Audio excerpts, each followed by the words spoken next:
সেদিন যে পিঠা মেলাতে গিয়েছিলাম তার পরদিন আরেকটি পিঠা মেলা হয়েছে আমাদের এখানে, সেখানে যাচ্ছিলাম। তো মনে মনে ঠিক করেছি বিকেলে বের হই, তাহলে একটু ভালো হবে, আলোতে সব কিছু দেখা যাবে আর এই জায়গাটা খোলামেলাভাবে মেলাটা হচ্ছে। কিন্তু মনটা এতই খারাপ হয়ে গেল যে দেখি মেলা আগের দিনই শেষ হয়ে গিয়েছে, যার কারণে মনটা খারাপ করে সরাসরি চলে গেলাম আড়ংয়ে।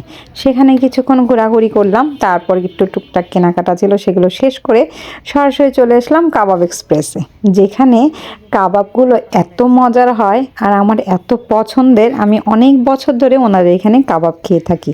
আমার যখনই কাবাব খেতে ইচ্ছে করে তখনই আমি এই দোকানটা চলে আসি।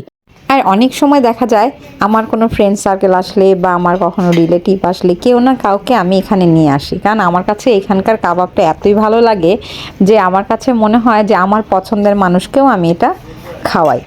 যাই হোক, আমরা প্রতিবারের মতো কাবাব অর্ডার করেছিলাম, আর আজকে ভাবলাম কিছু নতুন ট্রাই করি, তাই পনির মশলা এবং ডাল মাখনিটা অর্ডার করেছিলাম পাশাপাশি। যেহেতু আমি সবসময় কাবাব নিয়ে থাকি, পাশাপাশি এই দুটা অর্ডার করেছিলাম।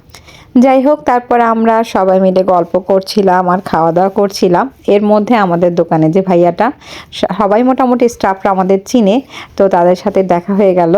দোকানে ছিল না, সে হঠাৎ করে বাইরে থেকে আসলো, তারপর একটু কথাবার্তা বললাম।